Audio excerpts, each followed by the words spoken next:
You've spent months, maybe even years, planning this day. Every single detail. The dress is a dream, the venue is perfect, and you have a vision of a bridal look that is just, well, breathtaking. You've pinned hundreds of images, you have the products ready, and you're set to glow. But what happens when reality decides to crash the party? What happens when your carefully crafted perfection is threatened by the three things you just can't control? Emotions, body functions, and weather. Keep listening, and I'll let you know my best professional tricks I have learned throughout my career that helped to assure that shit trying to ruin your big day doesn't stand a chance. Let's get loose.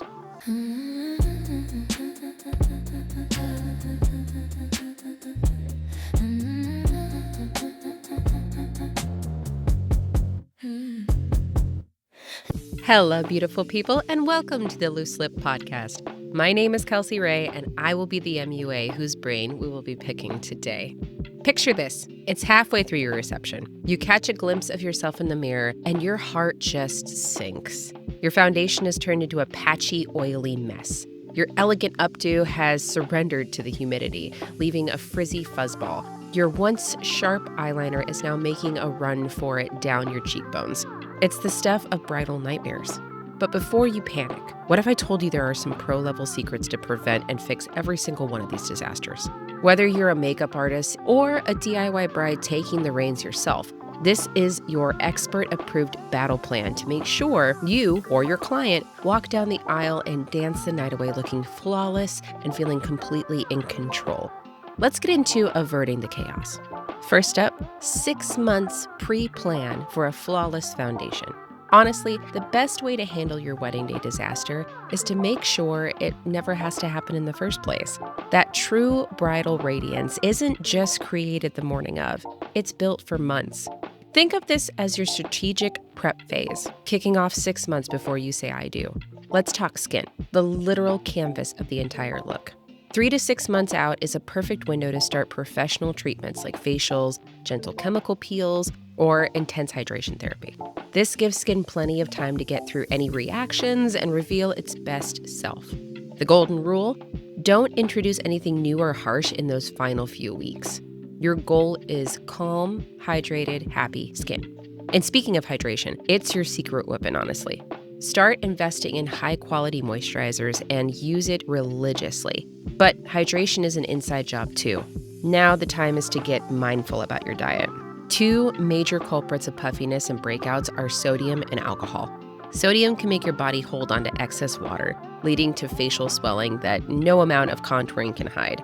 Alcohol is just as bad, bringing on puffiness and dehydration to the skin. Start tapering down intake in those last months leading up to the wedding, and focus on drinking tons of water to flush your system and boost that glow. Now for your hair. The road to a disaster-proof hairstyle also starts early. Schedule regular trims every 8 to 10 weeks to get rid of split ends and keep your hair healthy and strong. This is also the time to begin weekly deep conditioning treatments if you need them to restore moisture and make your hair more manageable. If hair is particularly dry, damaged, or frizzy, consider a professional smoothing treatment. Things like hair Botox or keratin can turn your hair into glossy, smooth tresses that are way more resistant to humidity. But just like with skin, avoid any drastic changes close to the wedding. This is not the time to experiment with a bold new color or a dramatic chop.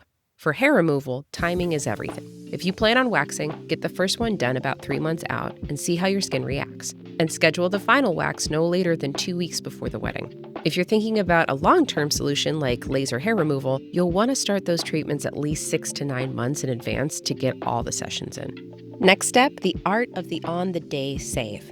No matter how much you prepare, the wedding day itself is a live event. Things happen, emotions run high, timelines get crunched, and the environment is unpredictable.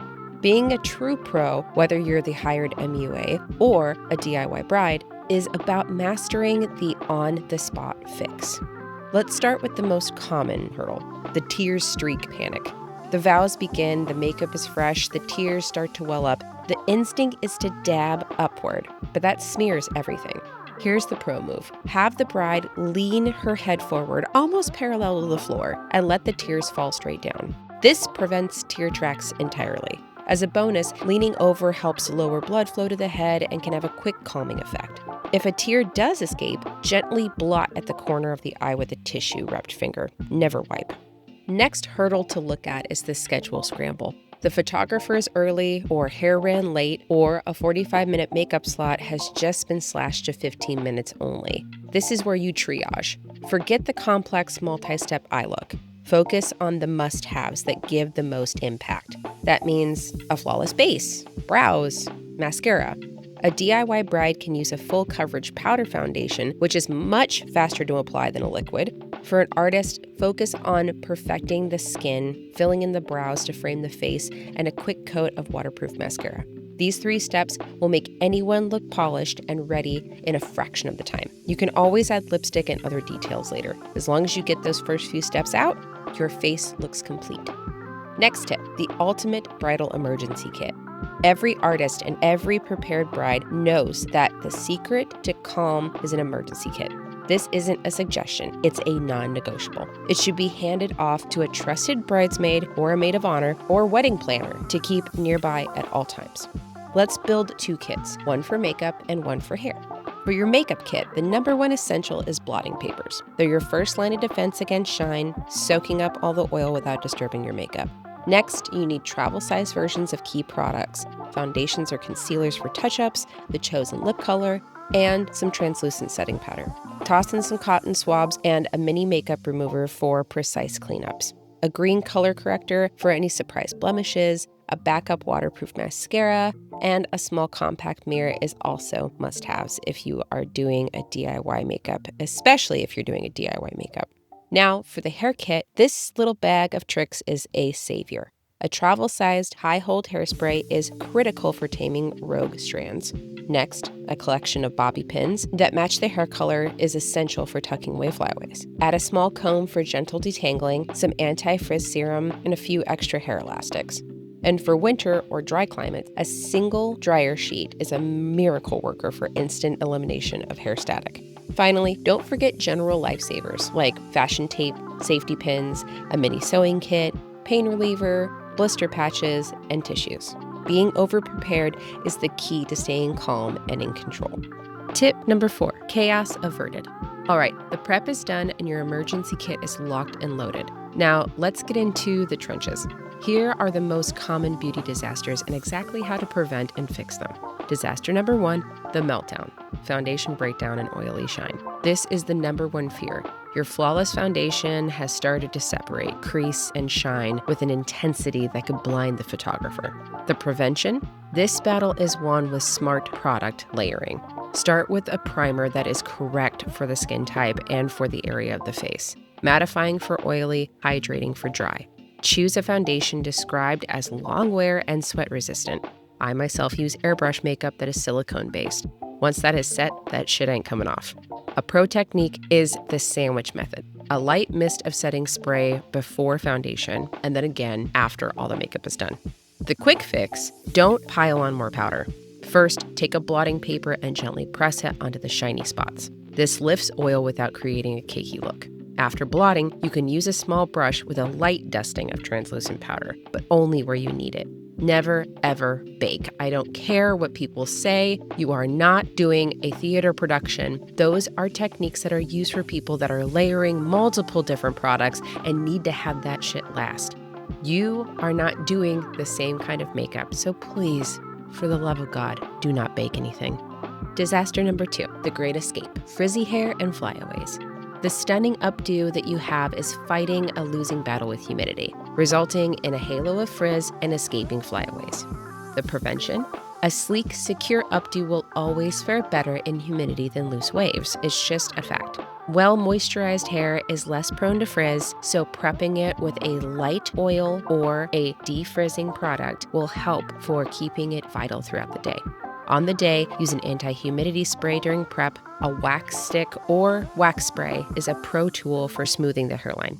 The quick fix, grab your mini can of high-hold hairspray, spray a little into a clean toothbrush, and gently smooth down the frizzy bits.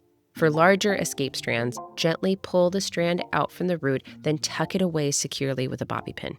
Disaster 3, the tearjerker, smudged eye makeup. Happy tears during the vows are threatening to create the dreaded raccoon eye effect. The prevention. Everything near the eyes must be waterproof. Eyeliner, mascara, lash glue, gel, or liquid eyeliners have amazing staying power. An eyeshadow primer will prevent creasing and movement. I like to use liquid eyeshadows that set into powders and set themselves. Eyeliner, I like to use more of a gel that dries down matte and dries waterproof. You can use tubing mascara. This is great for crying, but if you want more of a natural effect, use the tubing. If you want a little bit more drama, use a waterproof mascara. The quick fix, dab tears, don't wipe. Use a tissue to gently blot moisture away. For a smudge, dip a cotton swab into a tiny bit of makeup remover and use it like a magic eraser to clean the line. Go back in with a touch-up of concealer to redefine the edge. Do not, I repeat, do not wipe the makeup. Hey, side note. If any of these fixes are already making you feel more prepared, do me a huge favor and hit that subscribe button and turn on the notifications. We're only halfway through the disasters, and you don't want to miss the secrets to fixing a collapsed hairstyle or makeup on the dress. Disaster number 4, the flop.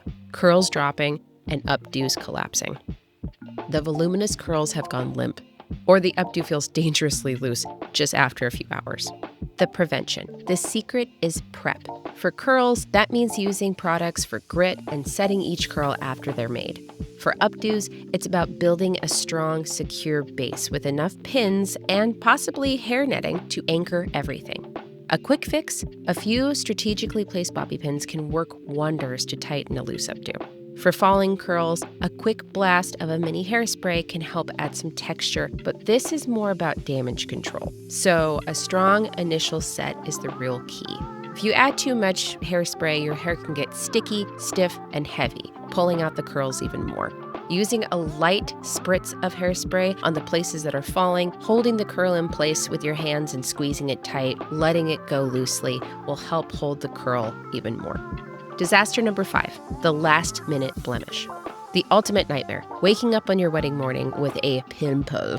The prevention. A 6-month prep plan is best prevention. For sudden arrivals, the rule is do not pick or pop it. That creates an open wound that's impossible to cover smoothly. The quick fix, first apply a cold compress or ice to reduce swelling. Next, neutralize the redness with a thin layer of green color corrector. Then, using a small brush, gently dab a high-coverage concealer directly on the spot, feathering the edges to blend into the skin. You can set this with a light dusting of powder. One of my favorite behind-the-scenes tricks that we used on fashion shows and runways was using a liquid Tylenol gel cap, popping it with a needle, using the inner liquid, and placing it on the pimple. Within 10 minutes, the pimple is deflated and the redness and pain are gone. Disaster number 6, puffy eye issues. A lack of sleep, stress, or salty food has led to puffy, swollen eyes on the wedding morning. The prevention. In the weeks before, prioritize sleep as best you can. Drink plenty of water and cut back on sodium and alcohol. Sleeping with your head slightly elevated on an extra pillow can also prevent fluid from pooling. The quick fix. Cold is your best friend. Place chilled spoons, cold cucumber slices, or even frozen tea bags on the eyes for a few minutes to constrict blood vessels and reduce swelling. A gentle lymphatic drainage massage using your fingertips or a gua sha tool to lightly stroke outwards from the nose towards the ears can also help move fluid away. Disaster number 7, the unwanted transfer, makeup on the dress or other outfits. A hug, a slip of the hand, and now there's a foundation or lipstick smudge on the pristine white dress. The prevention. After makeup is fully set, use a strong setting spray. Not gonna lie, one of the tricks that I've used on days where I am sure things might move is stronghold hairspray with a light dusting of loose powder over top once dried. When dressing, be extremely careful. Some artists will hold a cloth or a shield near the bride's face as the dress goes on. The quick fix. Act fast, but don't panic. For a powder stain, try to brush it off with a clean, dry cloth first. For a liquid or lipstick stain, blot, don't rub. Scrape off any excess. A pro tip for oily lipstick stains is to cover the spot with white chalk or baby powder. Honestly, this works really well. Let it absorb the oil, then gently brush it away. For foundation, a cotton swab dipped in a mix of dish soap and water can be dabbed on the spot. Always test on a hidden part of the fabric first if that's possible. Disaster 8, the bleed, feathering lipstick. The bold lip color is starting to bleed into the fine lines around the mouth. The prevention? Use a lip liner that matches the lipstick to create a sharp border, filling in the entire lip to create a base. Long-wear lipstick formulas are the bride's best friend. I personally like to use a clear lip liner because I don't want to add more color. I just want to add that border. And I do that along the outside of the actual lip line itself. Then I fill in with a staining lip oil. This keeps the lips moisturized as well as tinting the lips with color. I can also add multiple layers without making it feel thick and heavy and add more color as I go.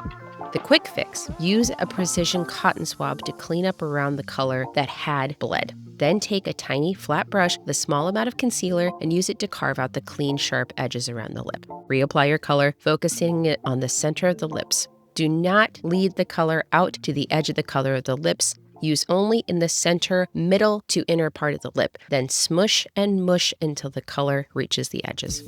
Well, there you have it, beautiful people. We have some disasters, some preps, and some quick fixes. Your wedding day is a marathon, not a sprint. And just like a marathon runner, you need to prepare. You have a game plan and to be ready to troubleshoot any challenge. The chaos of a beauty disaster, the melting makeup, the frizzy hair, the smudged eyeliner is almost always manageable, honestly. It all comes down to smart preparation, a well-stocked emergency kit, and the confidence to handle any mishap like a pro. The goal isn't to be so rigid that you can't enjoy the day. It's the exact opposite. The goal is to be prepared that when a tiny problem happens, it's not an issue. It's a quick, calm, 2-minute fix, and then you're right back to the dance floor, living in the moment, feeling radiant, beautiful, and completely, utterly yourself. You've got this, I promise. Thank you again for being with me. If you found this guide helpful, please give this episode a thumbs up and don't forget to subscribe for more pro wedding tips. Be sure to check out the DIY episode if you are a bride wanting to save your time and money on an MUA on your big day. And share this video with a fellow bride-to-be or even a makeup artist who needs to hear these secrets. Don't forget to like and subscribe. I appreciate it so much more than you can ever know. And be sure to listen on all listening platforms: Amazon Music, iHeartRadio, Spotify, YouTube, and renderingbeauty.com/podcast. Mazel tov, and go have the most beautiful chaos-free wedding day imaginable. I'll catch you on the next one. Bye.